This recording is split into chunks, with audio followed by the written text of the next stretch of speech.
ময়মনসিংহে সার ডিলারদের কমিশন বৃদ্ধির দাবিতে সংবাদ সম্মেলন অনুষ্ঠিত হয়েছে। গতকাল দুপুরে বাংলাদেশ ফার্টিলাইজার অ্যাসোসিয়েশনের ময়মনসিংহ কার্যালয়ে এই সংবাদ সম্মেলন অনুষ্ঠিত হয়। কৃষকদের সার বরাদ্দ, ডিলারদের বিরুদ্ধে মিথ্যা অভিযোগ বন্ধ, যৌক্তিক কমিশন নির্ধারণ, অংশীজনদের সাথে আলোচনার নীতিমালা প্রণয়ন এবং কৃষি পণ্যের ন্যায্য মূল্যের দাবিতে 6 জেলার ফার্টিলাইজার অ্যাসোসিয়েশনের নেতৃবৃন্দ এতে অংশ নেন।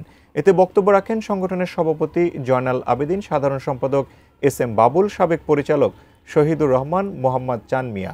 বিদ্যমান নীতিমালার আলোকে ডিলারশিপ প্রথা বহাল এবং যৌক্তিক কমিশন বাড়ানো না হলে কঠোর আন্দোলন গড়ে তোলা হবে বলে জানান বক্তারা।